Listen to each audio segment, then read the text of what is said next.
Приветствую вас в студии на открытом воздухе. В эфире программа Ice News, и я ее ведущая Саргалана Неустроева. Сегодня в эфире. Профилактические рейды стартовали в лесах Якутии. Белый медведь гуляет по поселку Джибарики-Хая Тампонского района. Похолодание прогнозируют в заречных районах республики.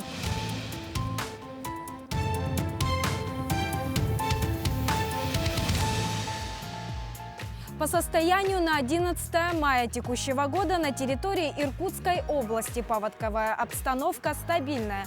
Уровни воды на реках ниже критических отметок.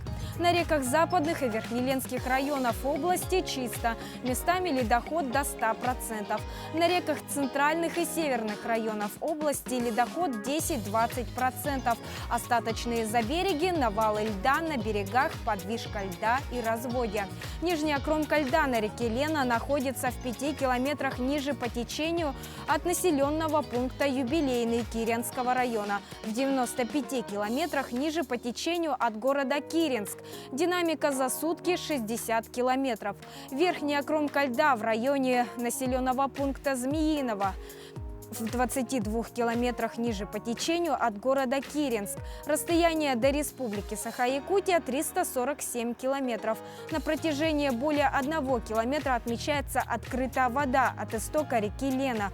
На участке протяженностью 73 километра отмечаются разводья льда, местами ледоход. Сотрудники Государственного пожарного надзора проводят профилактические рейды в лесах Якутии. Всего за майские выходные проинструктировано более 400 жителей города. В ведомстве напомнили, что в местах массового отдыха разрешено находиться в любое время, однако разводить костры нельзя. На территориях имеются специальные места для жарки шашлыков на углях. Использовать дрова запрещено. Отдыхающие должны предусмотреть небольшой противопожарный ров вокруг мангала и иметь под рукой воду для тушения. Напомним, что провести выходные на свежем воздухе и пожарить шашлыки на территории столицы можно лишь в 4 разрешенных местах. Микрорайон Кангаласы за причалом Покуровского гуля река Лена. Покуровский тракт 25 километров возле села Табага. Левый берег озера Синьнигай, Намский тракт 22 километр, левая сторона дороги Якутск-Намск. Покуровский тракт 20 километр, правая сторона дороги город Якутск-Покровск. Белый медведь гуляет по поселку Джибарики-Хая Тампонского района. Он попал на видео, которое распространилось в соцсетях. Медведь бродит между домами и лежит во дворах под окнами. Прошел почти месяц, когда белого медведя проезжающие водители увидели возле дороги в 200 километрах от села Тополиное. Представители Тампонской инспекции госэкологического надзора выезжали на поиски, но они не увенчались успехом. Дней через 10 медведь вышел на речку Восточная Хандыга, где его увидел и снял на видео рыбак. Медведь даже утащил блесна. Теперь животное замечено в поселке Джибарики-Хая.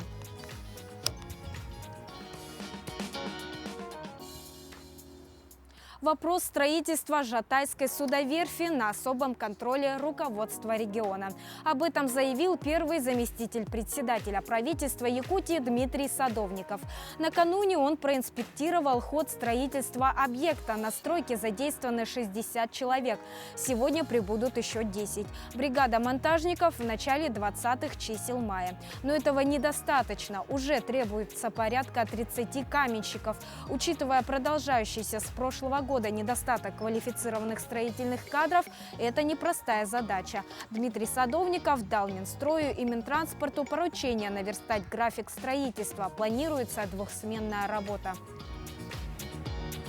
Видеограф Макс Драгунов в воскресенье в Санкт-Петербурге снял с гоночного дрона изнутри праздничный салют в честь 76-летия Победы в Великой Отечественной войне. Оператор прикрепил к квадрокоптеру модель советского штурмовика времен Второй мировой войны Ил-2, распечатанную на 3D-принтере. Мужчина сам покрасил ее в зеленый цвет боевого самолета.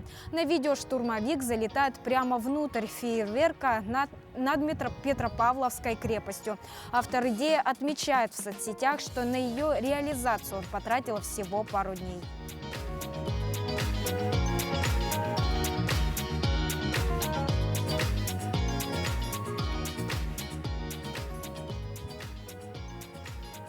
Перейдем к прогнозу погоды. Сегодня в Якутске преимущественно без осадков. Ветер северный 3,8 метров в секунду. Температура плюс 14, плюс 16 градусов. В заречной группе районов ожидается похолодание, минус 2 градуса в Амге. Самая низкая температура ожидается в селах Батагай, Алыта и Соскылахе, минус 11 градусов.